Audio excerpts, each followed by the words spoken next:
हाँ तो बेटा हम लोग पढ़ रहे थे,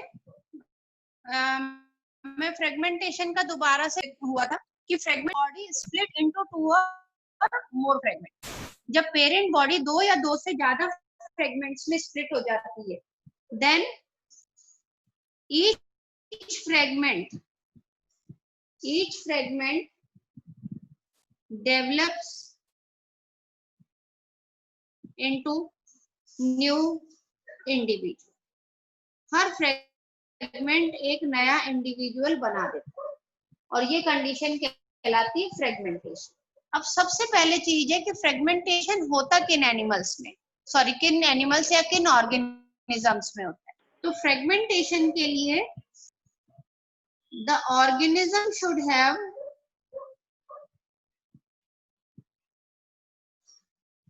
simple body design। उसका बॉडी डिजाइन बहुत सिंपल होना चाहिए, कोई कॉम्प्लेक्सिटी नहीं होना चाहिए, यानी कि बहुत ज्यादा वो डिफरेंशिएटेड नहीं होनी चाहिए। तो स्पायरोगायरा क्या होता है बेटा? स्पायरोगायरा एक एल्गी है जिसके अंदर सेल्स इस तरह से प्रेजेंट रहते हैं, नथिंग एल्स। हर एक सेल के अंदर अपना अपना क्लोरोप्लास्ट प्रेजेंट होता है और वो क्लोरोप्लास्ट जो होता है वो इस तरह से रिबन शेप स्ट्रक्चर बनाता है। तो सिंपली ये तो बस सेल्यूलर फॉर्म ऑफ लाइफ है, दिखा रही है बस all cells are connected together. तो अगर ये फ्रेगमेंट में भी टूट जाए देन दैट स्टार्ट ग्रोइंग। तो ये हो जाता है कि इनकी सिंपल बॉडी डिजाइन होता है, ठीक है। तो spirogyra have a very simple body design, so it will break into pieces और each piece will develop into the new individual. अब बात आती है कि सभी multicellular organism why they can not undergo the process by the fragmentation, कि fragmentation से क्यों नहीं हो सकता। तो बेटा वही चीज है, अगर सिंपल बॉडी डिजाइन होएगा, डिफरेंशिएटेड नहीं होगा तो देन दे अंडरगो फ्रेगमेंटेशन। लेकिन जहां पे बॉडी में डिफरेंशिएशन आ गई वहां पे they will not able to undergo fragmentation, उनके अंदर फ्रेगमेंटेशन नहीं हो सकता। तो नेक्स्ट जो प्रोसेस आता है that is called as regeneration. अब बेटा इस रीजनरेशन में और फ्रेगमेंटेशन में कई बच्चों को कंफ्यूजन रहता है। जब मैं बताती हूँ इसको तो बच्चों का एक ही क्वेश्चन रहता है कि ma'am regeneration is also a type of fragmentation, तो फिर हमने इसको फ्रेगमेंटेशन में क्यों नहीं ऐड कर दिया। तो सिंपली मैं आपको बताती हूँ कि रीजनरेशन क्या होता है। तो regeneration is the formation of whole body of organism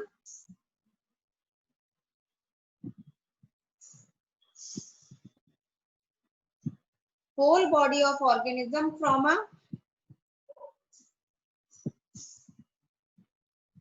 a small part or fragment, ठीक है। या तो पूरी body of the organism develop हो स्मॉल पार्ट से या स्मॉल फ्रेगमेंट से, या फिर और the formation of an organ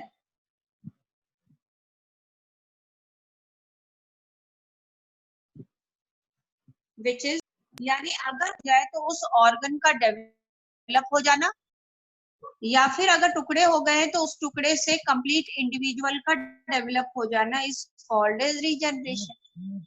तो नाउ अगेन आप लोगों के दिमाग में वही चीज आया होगा कि यहाँ पे भी तो फ्रेगमेंट्स ही हुए थे, यहाँ पे भी फ्रेगमेंट्स ही हो रहे हैं,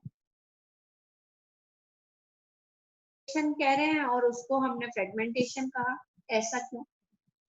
तो पहली चीज तो बेटा मैं आपको बता देती हूँ कि फ्रेगमेंटेशन होता है वो पहले तो एक तो सिंपल बॉडी डिजाइन में होता है, दूसरा चीज उनके अंदर डिफरेंशिएशन नहीं होता।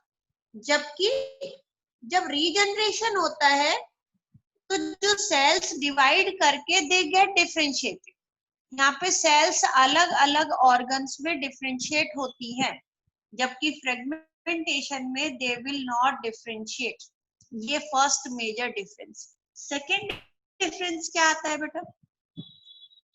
सेकेंड डिफरेंस आता है कि regeneration can occur only in that particular part. Her part regenerate नहीं कर सकता, एक पर्टिकुलर पार्ट ही रीजनरेट करता है। वो हम देखेंगे कि कैसे करते।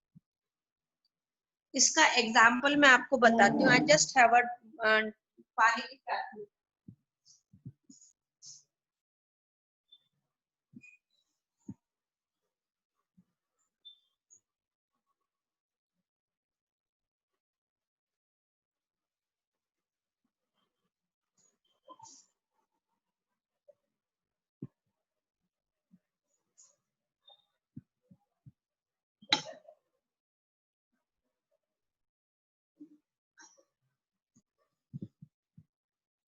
हाँ तो मैं यहाँ पे ये कह रही थी बेटा कि कोई ऑर्गन जो लॉस्ट हो गया है उसका फॉर्मेशन होता है, या स्मॉल पार्ट से पूरा बॉडी डेवलप हो रही है। तो पूरी बॉडी डेवलप हो रही है तो दो प्रोसेस चल रहा है बेटा। जैसे मान लो स्मॉल पार्ट,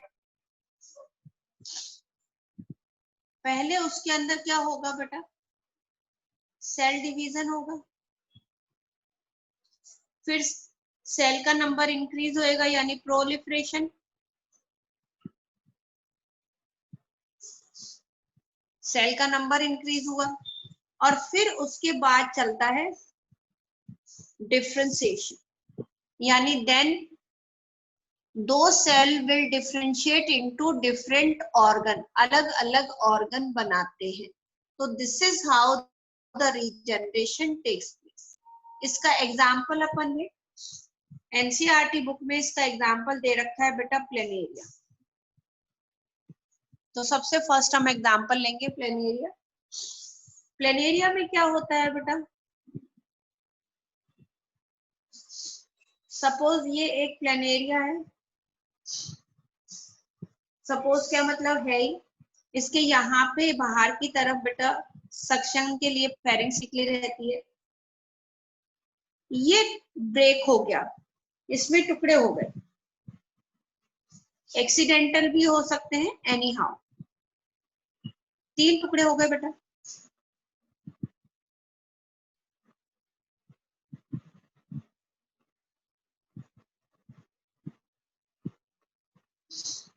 ये 3 पार्ट्स में डिवाइड हो गया। अब ये जो 3 पार्ट्स है, ईच पार्ट यानी जो आगे वाला पार्ट है that will develop the middle and the last portion. Middle वाला part will develop the anterior as well as the posterior portion, while the posterior part will form the middle as well as the anterior portion. तो ये भी develop होगा, ये पूरा का पूरा develop कर लेगा इस तरह से। मिडिल वाला डेवलप करेगा जैसे ये था। अब इसमें ये वाला पार्ट भी डेवलप हो जाएगा और ये पार्ट भी डेवलप हो जाएगा, और इसका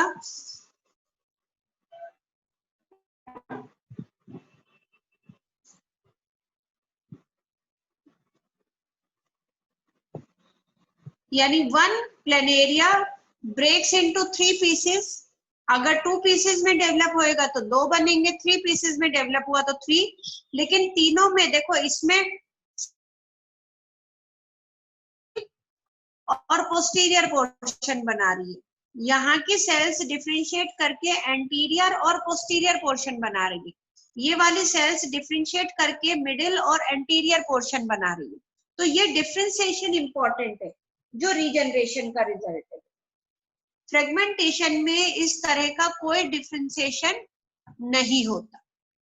ओके, तो planaria is the example of the regeneration.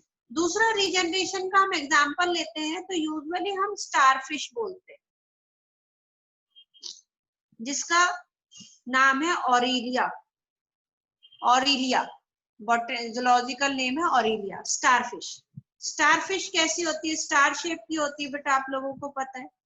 और इसका ये चीज भी याद रखना, इसके अंदर वाटर वेस्क्यूलर सिस्टम मिलता है, ट्यूब फीट मिलते हैं जो लोकोमोशन, एक्सक्रीशन, सर्कुलेशन, सारे काम यही, और डाइजेशन, मतलब डाइजेशन, वो सारे काम एक ही जना करता है, that is water vascular system.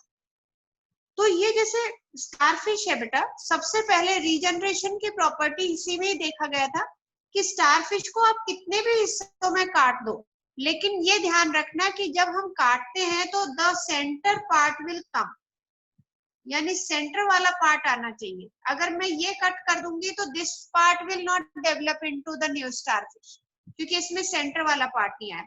But अगर मैं इसको ऐसे से कट कर दूं कितने भी पोर्शंस में, जहां से भी सेंटर है, तो then it will develop into a new starfish. तो this is also the regeneration. अब रीजनरेशन का हमारी बॉडी में या दूसरे एनिमल में कौन कौन कहाँ कहाँ रीजनरेट होता है, उसको हम देखते हैं बेटा।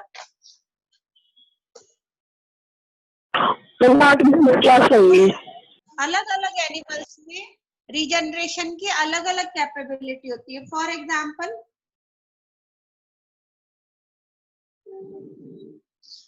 आप लोगों को पता है लिजार्ड क्या रीजनरेट कर लेती है बेटा, वो टेल रीजनरेट कर लेती है।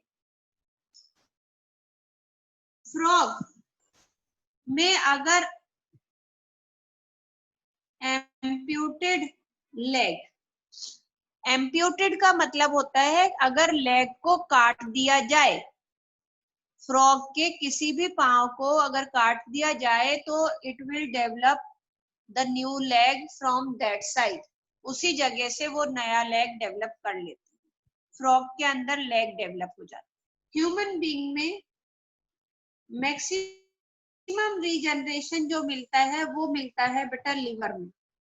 और वैसे आप लोगों ने 9th क्लास में पढ़ा होगा कि हमारी एपिथेलियल सेल्स या epithelial tissue that show regeneration.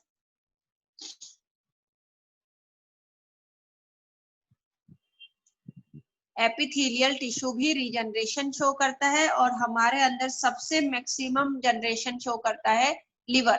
Liver का अगर एक छोटा पीस भी रह जाता है, इसीलिए लिवर डोनेट करने वाले क्या करते हैं, लिवर का पीस कट करके वो डोनेट कर दिया जाता है, और बाकी लिवर उनका वापस से ग्रो करके जो नॉर्मल लिवर साइज है उसमें वो अचीव कर लेती है। तो ये रीजनरेशन ऑफ द ऑर्गन्स,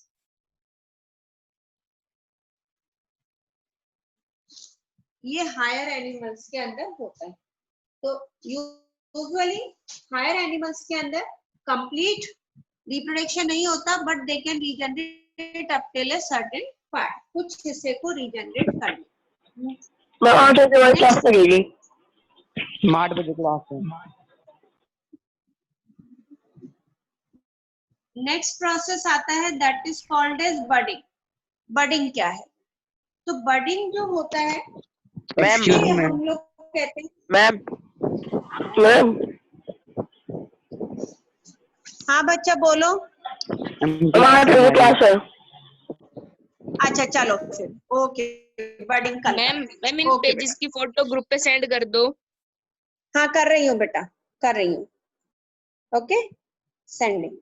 चलो बाय बेटा।